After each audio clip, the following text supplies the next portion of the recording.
Hello and welcome to another video.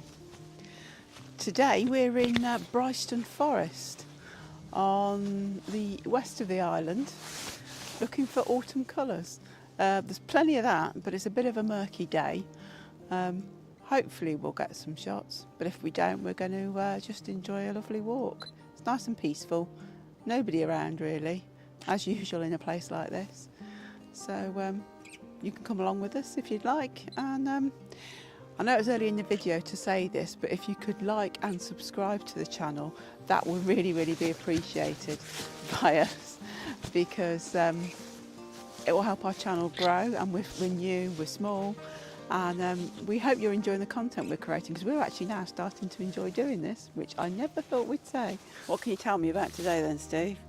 Not a lot with this in my mouth. What have you got in your mouth? I've got my lens protector.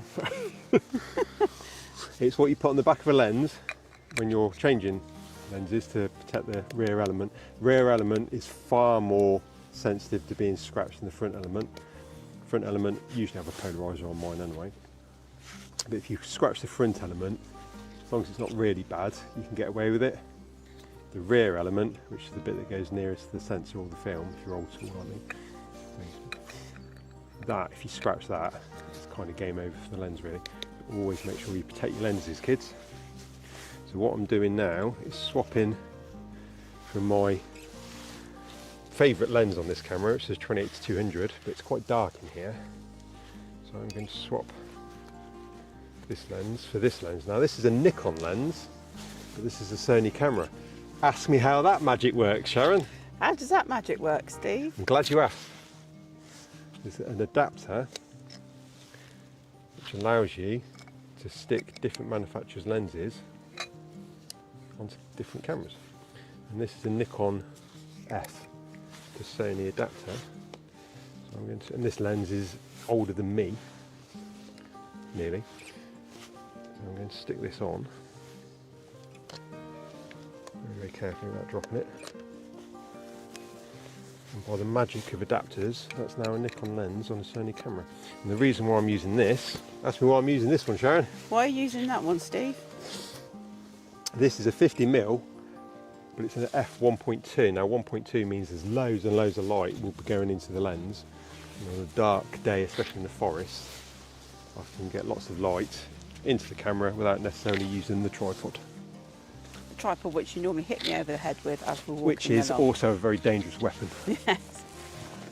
Wipe out hundreds of people in one go.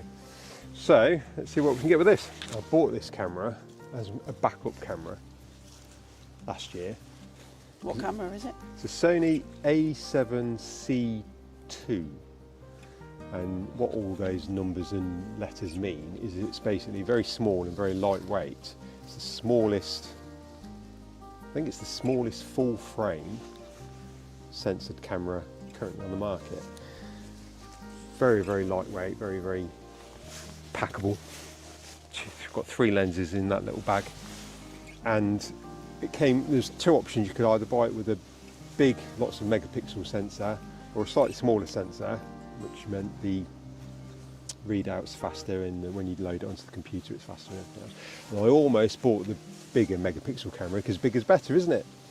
Not necessarily. If you haven't got a fastest computer and hours to spend waiting for things to download, then a smaller sensor camera means you can experiment more, so you haven't got to worry about it taking up loads of memory on your computer afterwards. So buying this has been a bit of a boon. I've always struggled in woodland.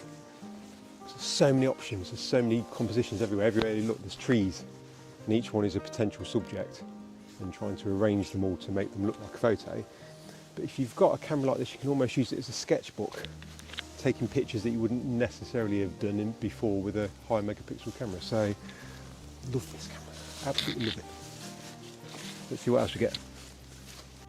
Oh look, a big hill. I think then we can probably guarantee that Steve's up here. Get my little legs moving. Right, I've made it to the top of the hill, and surprise, surprise, there he is. Let's go and see what he's up to.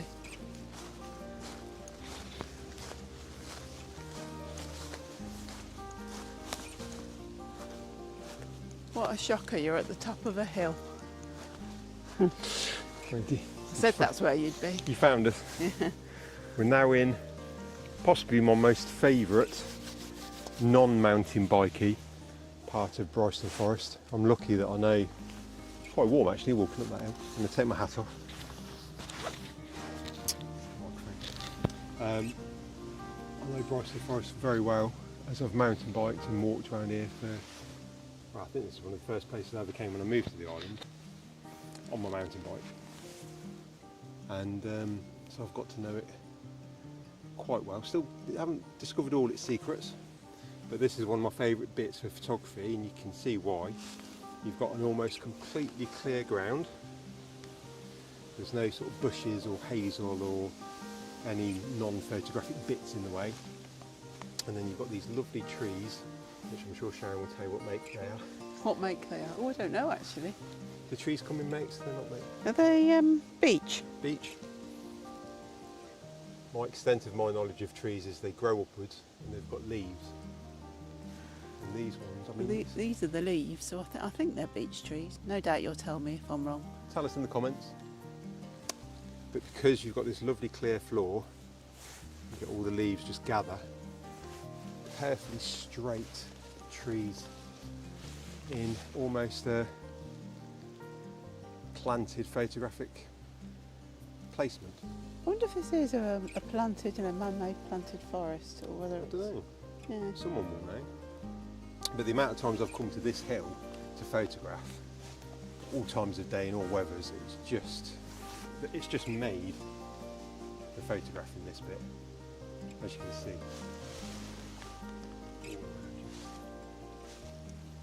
So let's get on and take some pictures. So the canvas that we've got in our living room, which is the only available light photography Isle of Wight picture that we've got in our house, that was taken here, wasn't it? Yeah. On a misty day. Yeah, it was. I think it's that tree there that's now someone's building a den around it, which looks great fun. But we'll put the picture in the comments. But you should. I think it's that tree because it's the one with the two. We'll put the picture on here now so you can see it on our wall, and also we'll put some of your previous pictures that you've taken here when it's been misty. Yeah. Yeah, I'm sure it's that tree. Yeah. We'll double check.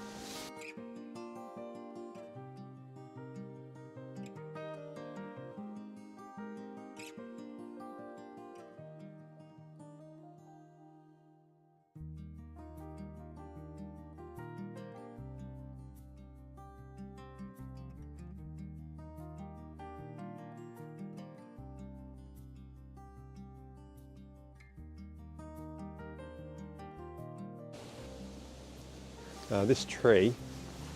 Which one? Oh, this one here. Really like it. This kind of breaks all the rules of compositions. Normally you're looking for lead-in lines and you're looking at rule of thirds where you place elements on the top. There's 4 bits in a picture. We'll show that in another video. And you're always looking for these compositional layers, there's the golden ratio, etc, etc. But this tree, I'm going to put this slap bang in the middle of the picture, which you don't normally do. But I just love the way it forks, it makes the path fork around it. So like the tree saying, I ain't moving, you are. So you have to walk either side of it. And then the 2 branches above are kind of mirroring what the path's doing. So it's that one single bit in the middle, 2 branches up, and then you've got all the lovely leaves around it as well. So this calls for the tripod. Tripod, why do you need a tripod then? It's very dark now, and oops, make sure I haven't dropped the microphone. Even though I've got the f1.2 lens, the shutter speed's getting quite slow. It's getting quite hard to handhold, and the ISO, the sensitivity of the camera is going up through the roof as well, which gives you a lot of grain, a lot of noise, can be detrimental on the image quality, depending on what look you're going for. So, this is how you use the tripod. Stick it between your legs. I'm not going to get a close-up of that. No, don't get a close for that. I don't want us to get banned off YouTube when we've only just started. Make sure you're not still attached to the camera.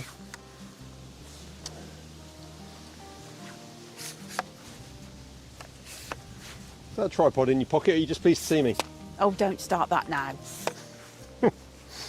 Sorry, I must apologise to all our YouTube video watchers. Oh yeah, tripods have normally got 3 legs, haven't they? I forgot that bit. There we go.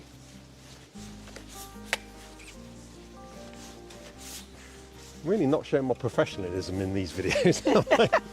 We're not very professional, let's face it. We just get out there and do what we enjoy, don't we? I think it's more luck than judgment. But Oh, I don't know about that. It is on my side, but not yours. right. So that's very nice, I like that.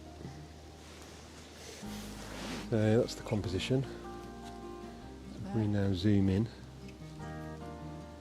So you can see it's a manual focus lens, so you should do it by hand rather than letting the camera do it for you. And when you get these little white bits, that means it's in focus. So then take the picture. I think I missed what the overall shot would be. Ah, there we are. Oh yeah, I kind of see what you're getting at now. So also, what we were saying last week about a polarizer, if I just turn off the, oops,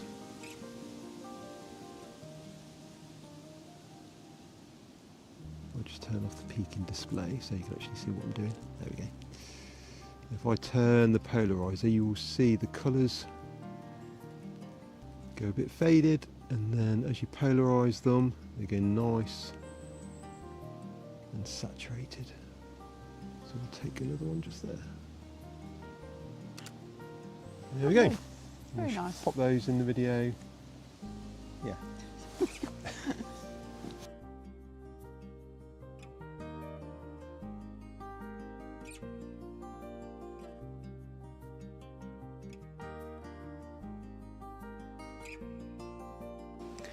While Steve's off looking out for new spots to photograph, I quite often enjoy listening out for birds and trying to spot where they are. I'm not a massive twitcher or anything, but I've always been quite fascinated with birds. I don't know if any of you use the Merlin bird app, but I love it because if it's birds that you don't recognise their call, it will show them for you, and most of the time it's right. At the moment, you can see that we've got a long-tailed tit, a common firecrest and a goldcrest happily chirping away. I mean, it's fairly quiet for birds at this time of year, so this app really comes into its own in the springtime. So yeah, sorry, a bit of a detour from photography to bird watching. Just checking out whether it's safe to launch here, just when there's nothing above that we can collide with.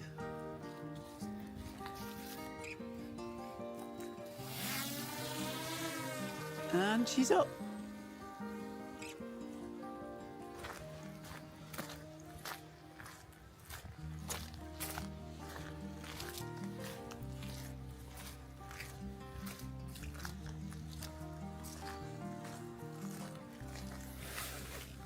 Just going to try a panoramic.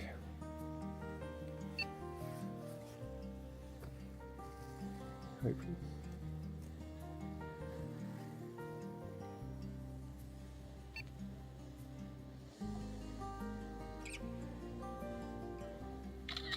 Okay, we've got lovely colours on this side, the oranges and then the greens, and then this side is where most of the leaves have been lost.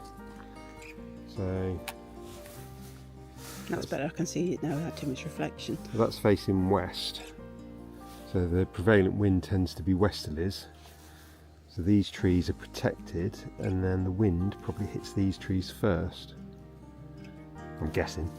That's why they've all lost their leaves, because they're completely exposed from a westerly wind, whereas those ones have still got. So when you look down the path, you get colour and bare. That's quite a nice shot. Contrast, because photographers are always happy.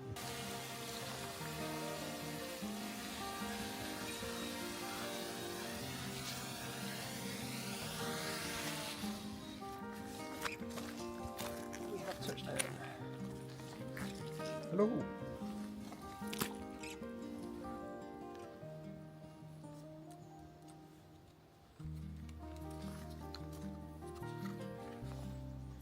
The trouble with these drones being so lightweight, they feel ridiculously fragile.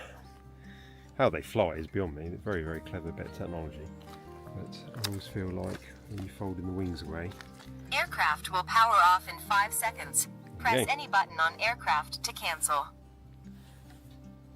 Right, that brings us to the end of another video. It's been quite enjoyable out here in Brighstone Forest. It's been good fun, hasn't it? The Yeah. light's certainly going now. It's gone very grey and overcast, and that can help in woodland photography sometimes, but it's even grey and overcast inside the woods as well as outside. Yeah, so. it's getting dark now anyway, And isn't we're it? hungry. And we're hungry, as usual. Always at the end of these videos, we're hungry, It's aren't hard we? work. It's hard work. Photography So burns we're, off a lot of calories. we're going to go home and have some food. If you've enjoyed this video, or if you've got thumbs up. That's behind my head. Can you see it? There we are. Could you like and subscribe this video, please? It really, really helps us. And if you've got any friends that have either got an interest in photography or in the Isle of Wight, or even both, then please recommend our channel to them. And thank you They for can your come support. onto our channel and not learn anything about photography. They can, yeah. And of course, subscribing doesn't cost anything at all. So thank you very much, much appreciated. And we'll see you soon. Bye.